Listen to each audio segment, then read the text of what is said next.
Fala pessoal, tudo bem? Pessoal, hoje um seguidor comentou no meu último vídeo pedindo para eu fazer um react a um vídeo do pastor César Cavalcante, do canal CACP, não sei o que significa essa sigla. Engraçado que já tinham mandado para mim esse mesmo vídeo do pastor uma vez pelo WhatsApp, foi essa semana. Eu vi e tal, não queria nem fazer vídeo sobre isso, mas já que estão insistindo, eu vou tecer alguns comentários, tá? O nome dele no canal aparece César com S. Eu não sei se é um erro de digitação, então eu vou colocar aqui como resposta, se eu colocar o nome dele, eu vou colocar César com S, tá? Não sei se foi algum erro de digitação ou se o nome dele é com S mesmo, tá? E o que acontece? Nesse vídeo ele desce a lenha no Papa Francisco, que faleceu recentemente, tá? Logo no comecinho do vídeo ele fala algumas coisas que eu acho meio equivocadas, que nem primeiro, ele começa dizendo que quando morre um pastor ninguém fala nada, agora quando morre um papa fica esse auê todo. Bom, pessoal, não tem equivalência um pastor evangélico ao papa, né? Até porque na Igreja Católica tem padres. E todo dia morre um padre num lugar ou outro do mundo e também ninguém faz esse auê todo. Porque um padre é só um sacerdote. Agora o pastor, o papa não. O papa ele é o líder máximo da Igreja Católica. Então a Igreja Católica tem mais de 2000 anos de tradição, já tiveram vários papas, acho que uns 200 e pouco. E é claro que o líder máximo da Igreja Católica, que até então era a maior religião do mundo, é claro que ele tem muito mais evidência do que um simples pastor evangélico. Então, por exemplo, se falece um pastor brasileiro, que nem, por exemplo, o pastor Nicodemos, faleceu. Nem sei se ele faleceu, tá? Estou usando como exemplo. Ele não tem uma relevância global como um papa, que além de ser o líder máximo da Igreja Católica, que tem católicos espalhados pelo mundo todo, ele também é um chefe de Estado. Tanto que na morte do papa foram até chefes de Estado lá, no enterro do Papa. Até o Donald Trump foi no enterro do Papa. Então essa equivalência, sabe? Quando morre um pastor ninguém fala nada. É porque o pastor ele é insignificante. O pastor não tem aquela proeminência global como tem um Papa, por exemplo. Então é completamente diferente. Assim como morrem padres todo dia também ninguém fala nada. Por quê? Porque o padre é um cargo mais baixo, é mais irrelevante, ele não tem uma evidência global como teria o Papa. E o Papa tem questões que afetam realmente o mundo inteiro. Desde questões políticas, questões que envolvem outros países, guerras, países que estão com fome, em conflito, etc. Os papas se metem nesses assuntos. É bem diferente de um pastor evangélico. Por exemplo, o Papa Francisco, ele ganhou uma Lamborghini de presente. Eu não sei nem para que alguém dá uma Lamborghini para o Papa, né? Acha que o Papa vai sair dirigindo uma Lamborghini pela Itália. Mas ele ganhou de presente, ele aceitou, ele benzeu a Lamborghini, colocou lá a assinatura dele. Ele leiloou e com o dinheiro ele financiou obras de caridade de uma comunidade na África que estava passando por necessidades, com fome. Então você vê, essa é a diferença de um papa de um pastor. Se fosse um pastor já ia colocar no nome dele, porque foi Deus que me deu, meu irmão, e não ia fazer nada. O papa também ganhou outros presentes valiosos que ele leiloou, do Papa Francisco, tudo para obras de caridade. Inclusive uma das obras que eu estava vendo que ele fez foi para mulheres vítimas de violência num país árabe. Quer ver qual país que é? Eu não vou lembrar de cabeça qual país que é, mas é um país que as mulheres sofrem muita violência. Inclusive é um lugar onde os homens costumam jogar ácido na cara das mulheres, pra vocês terem uma ideia. Então o Papa mandou o dinheiro para essa ONG do presente que ele vendeu para poder financiar essas mulheres, ajudar elas a terem um abrigo, uma acolhida, para escaparem lá dos seus maridos violentos. Então isso tudo o Papa faz. Tem comparação com o pastor? Com todo respeito, não. Aqui no Brasil nós temos vários pastores aí que são milionários, alguns saíram até na lista da Forbes, e eu nunca vi nenhum deles fazer um trabalho, uma causa humanitária, como por exemplo uma ajuda na África, uma ajuda num país do Oriente Médio que sofre violência, ou outros lugares do mundo que tem conflitos, por exemplo. Então é completamente diferente. Para quem não sabe, a importância do Papa é tão superior à de um pastor, independente de religião, que os papas ajudaram, por exemplo, na Segunda Guerra Mundial, os papas ajudaram a proteger judeus através do famoso Tratado de Latrão, que é tão criticado hoje pelos protestantes. E quando o mundo estava quase entrando numa guerra nuclear, um dos maiores responsáveis para evitar que o planeta entrasse numa guerra nuclear foi o Papa João XXIII, que ele é conhecido até hoje como Papa da Paz, que ele conseguiu conversar tanto com líderes americanos, que eu acho que era o Kennedy na época, quanto com o líder russo, que na época eu não lembro se era o Stalin ou o Gorbachev. Eu não vou lembrar de cabeça qual era o líder russo da época, me perdoe, mas ele conversou com os dois líderes na condição de Papa e chefe de Estado, individualmente, e ele deu uma dura neles. Ele falou, olha, se vocês escalonarem para uma guerra nuclear, não vai sobrar país para vocês governarem, vai ficar só um planeta vazio. Então ele deu um certo empurrãozinho para ajudar a fazer a paz e acontecer aquele acordo de não proliferação de armas nucleares. Num contexto em que as armas nucleares começaram a assustar as pessoas, que elas foram se multiplicando indiscriminadamente, sem saber os riscos nem nada. Diz que o Stalin queria fazer aquela bomba dele Kizar, com 100 toneladas de não é hidrogênio, aquele lá, urânio enriquecido, né? Aí os cientistas convenceram ele que isso poderia ser muito perigoso. Aí eles fizeram só com 50 toneladas de urânio enriquecido e mesmo assim estremeceu tudo. Foi uma puta bomba, até hoje a maior já testada. Então nesse contexto a igreja ajudou também. A igreja foi lá, conversou com os dois líderes mundiais, lembrando que os líderes nem sempre são católicos. O Kennedy era católico, mas o presidente russo não. E eles prestaram atenção e ouviram o que o Papa falou. Então o Papa, ele não é só o líder de uma religião, como a gente fala dos católicos. Ele é um líder que tem uma puta representatividade no Estado, no planeta. É por isso que a morte do Papa, a sucessão, o conclave, tudo isso tem uma atenção especial do mundo. Porque as pessoas querem saber quem vai ser o próximo Papa e como que ele vai conduzir a igreja. Porque todas essas questões, o Papa pode ter um fator de peso. Em negociações, em discussões, em caridades, em ajuda humanitária em alguns lugares do planeta e assim por diante. Então essa comparação de pastor com Papa, com todo respeito, não tem o menor sentido, tá? Depois ele fala uma coisa que eu achei interessante, que ele fala que os protestantes não têm conexão nenhuma com a Igreja Católica. Na verdade tem sim, pessoal, porque os protestantes eles não gostam dos católicos, mas eles absorvem tudo que veio da Igreja Católica, desde conceitos como Trindade, por exemplo, que é um conceito católico que foi definido em concílios. Eles aceitam mesmo não estando na Bíblia. Eu sei que nesse momento do vídeo alguém vai querer falar: tem Trindade na Bíblia sim, Ronaldo, Jesus é Deus. Não tem, pessoal. Eu já tenho uma playlist aqui sobre Trindade, onde eu peguei cada um desses versículos que fala que Jesus é Deus ou uma pessoa da Trindade, e eu provei que não é. Tá uma lista enorme, que tem mais de 20 vídeos. Então quem quiser, toca em playlist no canal que vocês vão ver, senão vai ficar uma discussão paralela aqui no vídeo. Mas eu já desmascarei tudo isso, não tem Trindade na Bíblia. É uma concepção católica que os protestantes aceitam. A mesma coisa é a formação da Bíblia, né? A Bíblia tem livros ali que poderiam ser rejeitados. Pega, por exemplo, o Evangelho de João. O Evangelho de João contradiz os outros evangelhos e contradiz a si mesmo. Ah, Jesus batizava. Não, ele não batizava não. Se eu dou testemunho de mim mesmo, meu testemunho não é verdadeiro. Sou eu que dou testemunho de mim mesmo, e é verdadeiro. E assim por diante. É um evangelho altamente contraditório, mas os protestantes aceitam por quê? Primeiro, por causa para defender a trindade e a divindade de Jesus, né? Que é o que mais diviniza Jesus, o Evangelho de João. Segundo, porque eles aceitam toda a canonização católica. Sendo que se fosse realmente uma igreja que não tivesse conexão nenhuma, eles teriam feito uma canonização diferente. Como, por exemplo, tirasse o livro de Judas, a epístola de Pedro, que fala lá de apócrifos, como anjos caídos, anjos que se rebelaram contra Deus, um montão de coisa que nem tem no Velho Testamento. Eles teriam feito um estudo mais apurado e retirado alguns livros desnecessários da Bíblia. Mas eles aceitam a mesma canonização católica. Eles só rejeitam aqueles 6 livros que são deuterocanônicos, né, que foi Lutero que rejeitou, e só. Mas o resto eles seguem tudo que a Igreja Católica determinou. Então esse papo de que o protestante se acha superior ao católico, de que não tem conexão nenhuma, não é bem verdade. Não é bem verdade, tá? Perdão. Não é bem verdade, tá, pessoal? Na verdade, eles seguem a mesma conexão e a mesma canonização dos católicos. E por fim a questão da idolatria, né? O cara fala que o Papa era um herege e que o Papa vai para o inferno porque o Papa praticou a idolatria e levou milhares de seguidores a praticar a idolatria. O protestante não sabe o que é idolatria, pessoal, tá? Porque eles não têm estudo como um padre católico tem. Um padre católico é de 9 a 10 anos para se formar padre, porque ele vai estudar a história da Bíblia, como se formou, quando se formou, períodos bíblicos, línguas como grego, hebraico, aramaico, às vezes latim, né? Antigamente até as missas eram feitas em latim.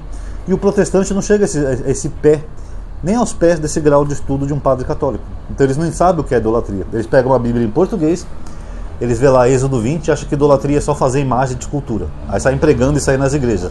Ah, porque os católicos vão para o inferno, porque eles têm imagem de escultura, os católicos são idólatras, não sei o quê. Sendo que não tem nada a ver, pessoal, tá? Primeiro, a palavra idolatria significa você colocar um ídolo no lugar de Deus, no lugar de culto, veneração, que é latria. Por exemplo, a idolatria na Bíblia são vários tipos. Por exemplo, os hebreus já tiveram idolatria aos anjos, condenado por Deus. Já tiveram idolatria aos corpos celestes, que é as estrelas, os planetas, condenados por Deus. Já tiveram idolatrias a homens, como por exemplo Nabucodonosor, algum homem que se achava um deus, também era condenado por Deus. Então, idolatria era isso, era pegar qualquer coisa e você colocar no lugar de Deus como objeto de culto, de veneração. Agora, por que tem imagens no Velho Testamento? Porque as imagens no Velho Testamento elas não eram meramente umas imagens artísticas, como eu pegar uma estátua, por exemplo, de Davi e de Michelangelo. É só uma estátua bonita. Agora, no Velho Testamento, naquela época, as estátuas eram referências a deuses, a divindades.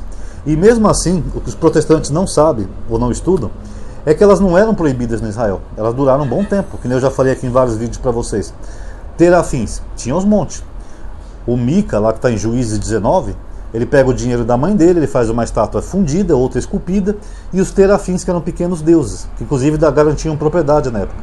Depois ele é roubado pela tribo, acho que é de, eu não lembro se é Benjamim ou Dan, que roubam esses ídolos dele, e roubam também o levita, que fazia o sacerdócio para ele. Quem que era o levita? Era o neto de Moisés, Jonatã, filho de Gerson, filho de Moisés. Por que o filho de Moisés ia ser levita de pessoas que tinham imagem de cultura? Porque não era proibido. O livro de Samuel menciona terafins, que até quando o Micol vai salvar Davi, né, ela coloca um terafim na cama, que era uma estátua.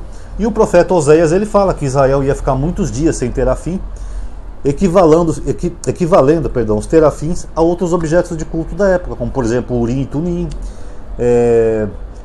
os profetas e outras coisas. Então Oséias não coloca aquilo como algo proibido, ele coloca algo como era uma prática comum em Israel, mas que os israelitas iam ficar sem por um tempo. Fora que Deus mandou fazer um montão de imagens na época. Por exemplo, Deus mandou fazer a Arca da Aliança com 2 querubins, com uma asa tocando na outra. Mandou Moisés fazer uma serpente enrolada numa haste, né, uma serpente de bronze. Teve até um rapaz aí que comentou: ai, mas Deus mandou idolatrar a serpente, seu hipócrita? Na verdade não tem nenhuma proibição, pessoal, porque a serpente de Moisés ela durou até o reinado de Manassés. É Manassés? É Manassés. Depois de Josias, que ele fez uma reforma religiosa, aí ele manda derrubar a serpente de metal que Moisés fizera. Se eu estiver falando o nome errado, pessoal, que tem Ezequias, eu acho que é Ezequias, se eu estou enganado. Eu esqueci que tem 2 reformas religiosas, de Josias e Ezequias. Aí ele manda derrubar a serpente de metal que Moisés fizera, Neustã. Agora, se a serpente ficou até a época do rei Ezequias, que até depois do rei Josias, é porque ela era praticado um culto normal e ninguém percebeu nada de errado. Nem Davi com seu profeta Natã ou profeta Samuel viram nada de errado na serpente, nem o rei Salomão, que era o mais sábio dos sábios, viu nada de errado na serpente, e nenhum dos outros reis e profetas viram. Nem Elias e Eliseu viram nada de errado nessa serpente. E ela era cultuada, tanto que o rei Ezequias manda derrubar ela, porque ela se tornou objeto de culto. Agora, por que nenhum daqueles outros profetas viram isso? Não eram profetas de Deus? Por que uma serpente que Moisés fez lá no deserto, cruzando com o povo, foi parar em Israel e ficou até a época do rei Ezequias? É porque nessa época não era proibido esse tipo de culto. É essas pistas que a Bíblia nos dá quando a gente estuda com profundidade. Aí depois que os judeus vão para a Babilônia, eles entendem que eles estão lá sendo castigados por Deus porque desrespeitaram a Torá, a lei divina de Deus, etc. Eles começam a refletir mais e começam a pensar: poxa, é que nossos pais cultuavam outros deuses, e esses deuses eram cultuados a maioria com imagens esculpidas. Então talvez por isso nós estamos aqui castigados. Aí que criou-se essas leis que foram parar lá em Êxodo 20. Não farás para ti imagem de escultura. Depois de tanta imagem que tem no Velho Testamento, meu irmão, tem bois, tem leão, tem até um ídolo do sol que Ezequiel menciona, que ficava no meio do templo, um ídolo dedicado ao sol. Tudo isso era permitido no templo de Deus. Então o que é a idolatria que eles falam tanto? É ter imagem? Não, pessoal. A idolatria em si não era ter imagem, porque essa lei de proibição de imagem é posterior. Ela é provavelmente pós-exílio da Babilônia. Agora, não era proibido. A proibição foi criada por causa do entendimento dos sábios da época, que acharam que era isso que tinha feito eles serem levados para o exílio. E outra, as imagens católicas, elas não representam Deus. Elas representam santos católicos, né? A maioria das vezes São José, São Pedro, São Tomé, não sei o que. Elas não são uma representação de Deus, elas não estão ali tomando o lugar de Deus. Então não tem nada demais. Fora que os católicos não são judeus. A lei não era só para judeus, como muitos evangélicos defendem. Então o católico não tem obrigação nenhuma de seguir as leis do Velho Testamento, que é de outro povo, é do povo judeu. E os católicos estão certos nisso. Aquilo ali é coisa para judeu, não tem nada a ver com não judeu. Então eles estão certos nisso. E por fim, meu amigo, sem querer criticar a hipocrisia, mas eu acho engraçado, né, que lembra até o que Jesus falou, né? Hipócrita, tira a primeira trave que está no teu olho para depois tirar o cisco que está no olho do teu irmão. Porque os evangélicos, eles também praticam a sua idolatria. Primeiro, a partir do momento que eles colocam o culto a Jesus em vez de Deus, sendo que Jesus foi só um homem, vocês também estão colocando um ídolo como idolatria, um culto, sendo que Jesus é só um homem. É por isso que tanto para o judaísmo quanto para o islamismo, o cristianismo é considerado uma religião idólatra. E não só para o judaísmo e cristianismo, para segmentos como, por exemplo, ateus, agnósticos que estudam a religião, também é considerado idólatra. Por quê? Porque vocês estão cultuando um homem como se ele fosse um Deus. Então por que vocês estão implicando tanto com as imagens católicas, se na prática vocês estão fazendo o mesmo? E outros protestantes têm um negócio que é pior que os católicos, né, que eles dão muita ênfase no ser do mal, um diabo que nem sequer existe na Bíblia. Eu também tenho uma playlist aqui chamada O Diabo Não Existe, tá? Quem não interessar possa. Então vocês pegam um ser que não existe e vocês dão superpoderes para esse ser, como se ele fosse praticamente um outro Deus. Sabia que isso também é considerado idolatria no judaísmo? Porque no judaísmo só tem um Deus, e esse Deus não tem inimigo. Ele é o tudo, ele é o bem e o mal, ele faz a luz e as trevas, que nem ele fala em Isaías 45:7. Só tem um Deus. Mas vocês criaram uma outra divindade que praticamente é quase ou mais poderosa que o Deus da Bíblia. E vocês acreditam nisso e propagam isso para as outras pessoas também caírem nessa malha fina de idolatria de vocês. Sendo que na verdade o diabo é só um substantivo na Bíblia. Até Deus vira o diabo na Bíblia. Sabiam disso? É. Então na verdade vocês estão criando um culto idolátrico até duplo, né? Até pior que os católicos, porque vocês veem o diabo em tudo. Então praticamente vocês mesmos estão violando o Êxodo 20, que vocês tanto criticam os católicos. Vamos no hebraico que diz o Êxodo 20? Loroi, eu não vou lembrar a frase toda de cabeça, mas não terás outros poderes diante de mim. Ali a palavrinha em hebraico é Elohim, tá? Elohim não é exatamente deuses, como nós traduzimos em português, até porque os antigos hebreus não tinham essa concepção de deuses, tá? Eles tinham a concepção de forças e poderes que regiam o universo. Forças da natureza, forças do cosmos, forças de outros elementos. Tudo isso era que eles entendiam como se fosse um grande Deus, um Deus único. Então a partir do momento que Deus fala, não terá outras forças, outros Elohims, outros elementos diante de mim, Deus está dizendo, ó, só eu sou Deus. Se você acredita em mim, eu sou a única força. Não tem outra força além de mim. Ou como diz Isaías, né? Antes de mim nenhum Deus se formou e nenhum se formará depois. Só tem um Deus. Então a partir do momento que vocês pegam e colocam outras forças, como um diabo, que é poderoso, inferniza a humanidade inteira, faz isso, faz aquilo, e um Jesus também que é tão poderoso quanto o Pai, que é isso, que é aquilo, que é o Senhor dos Senhores, os Reis dos Reis, vocês estão admitindo que tem outras forças além do Deus da Bíblia. Então, tecnicamente, querido, se essa questão de ir para o inferno valeria para o Papa Francisco, com todo respeito, você está julgando a si mesmo, tá?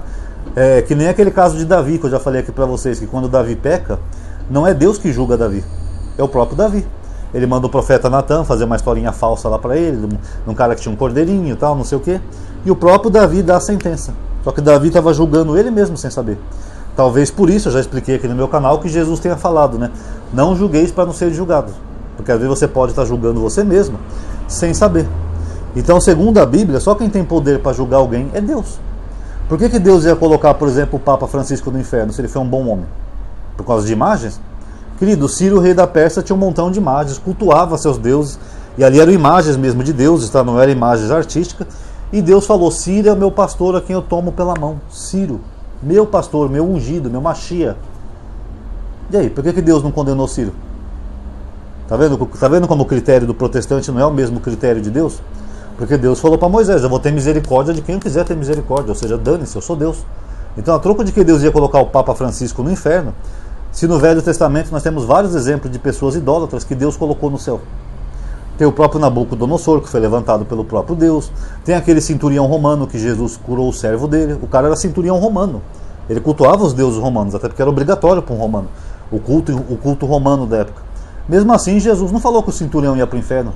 Oh, não te ajudareis e tu vais para o inferno porque tu és romano e crês em vários deuses. Não, Jesus foi lá atender o cara e ainda gostou muito do cara. Então eu acho engraçado que alguns protestantes, como esse rapaz desse vídeo, ele se coloca como se ele fosse um deus. Está julgando um papa que recém faleceu como se o papa estivesse no inferno, mas ele não consegue perceber que as práticas da religião dele também são consideradas idólatras pela Bíblia. São a mesma coisa. É colocar um homem no lugar de Deus, como Jesus, é colocar um diabo que nem existe, como se fosse um ser super poderoso do universo. Tudo isso também configura idolatria, querido. Então Deus não julga as pessoas por essa... Deus não tem uma tabela para julgar as pessoas. Deus vai julgar as pessoas segundo o seu coração. Olha quando Jesus separou os bodes das ovelhas. O que ele falou? À minha direita os que cultuarem a imagem, à minha esquerda os que não tiverem imagem. Não, Jesus falou. Tive fome, me deste que comer, tive sede, me deste que beber, tive frio, me agasalhaste, tive preso e me visitaste, etc. O que tem a ver isso com imagem e escultura? Nada. Assim como Deus favoreceu Ciro, rei da Pérsia, mesmo ele sendo um idólatra de verdade, com deuses pagãos que não era o Deus de Israel, Isso mostra que Deus não vai julgar ninguém por imagem de cultura, querido. Isso é uma bobagem que os protestantes colocaram na cabeça dos fiéis. Ah, porque ele é católico, ele vai para o inferno. Não, filho, o critério de Deus não é esse, senão ele teria condenado Ciro. Ou Jesus teria falado nesse exemplo aí: à minha direita os que fizeram imagem de cultura. Mas por que você está me condenando, Senhor? Porque fizeste imagem de escultura e não obedeceste meu pai, que não sei o que. Você não tem respaldo na Bíblia, querido. Tá? É só na imaginação protestante que criou uma teologia rasa, sem estudo, sem profundidade, e acredita nisso. Jesus só ajudou o centurião romano. Por que Jesus não falou para ele: não te ajudareis porque tu cultuas imagem dos deuses romanos? Não tem na Bíblia. Não tem, pessoal. Muito pelo contrário, os exemplos de julgamento que nós temos na Bíblia, como esse de Jesus, dá a entender que Deus vai julgar as pessoas pelas suas atitudes aqui na vida, não por imagem de cultura. Até porque na época de Jesus ele estava com um templo, que era a réplica do segundo templo, devia ter as mesmas imagens de escultura, querubim, essas coisas. O próprio autor de Hebreus fala que o templo era sombra de coisa celeste. Então dá a entender que se tiver um templo lá no céu que serviu de sombra para esse daqui da terra, ele também deve estar cheio de imagem de escultura. Vai ter querubim, vai ter boi, vai ter leão, vai ter sol, vai ter tudo que você imaginar. E aí? Será que se um protestante morrer e for para o céu e ele vê um templo desse, ele vai dar um chilique? Ai, cruzes, esse templo é idólatra, Senhor, está cheio de imagem, o Senhor é um pecador, Senhor, o Senhor vai para o inferno, Senhor. Não, mas eles gostam de condenar os outros ao inferno. E só para finalizar, pessoal, que eu acho que o vídeo está um pouquinho comprido, tá? Também não existe inferno, tá? Só para finalizar, também não vou entrar nesse assunto nesse vídeo, mas quem quiser eu tenho uma playlist aí sobre o inferno e os vídeos muito bom provando que não existe inferno. Tem até um vídeo que eu contei a história toda do inferno, tá? Desde o Vale de Guirenon, lá onde eles queimavam lixo, tal, não sei o que, tinha batalhas terríveis, sacrificavam os filhos a Moloque, até chegar depois de virar um depósito de lixo. E até hoje foi reformado, tá? O inferno lá em Jerusalém. Quem quiser ir para o inferno, é só comprar uma passagem para Israel, que vocês vão ver lá o Vale de Rinom. O Rodrigo Silva e aquela doutora Aline já mostraram no vídeo, inclusive, né? O inferno segundo a Bíblia, que é exatamente lá naquele lugar. Você pode ir lá visitar o inferno, tá? Então dizer que o Papa Francisco vai para um lugar que também não existe na Bíblia, fala sério, né, pessoal? Depois eles não entendem porque a teologia católica é superior à teologia protestante. Eles não estudam nada. É uma teologia rasa, baseada em traduções em português, com conceitos que nem tinham na época que os autores da Bíblia estavam escrevendo. É uma teologia rasa, tá?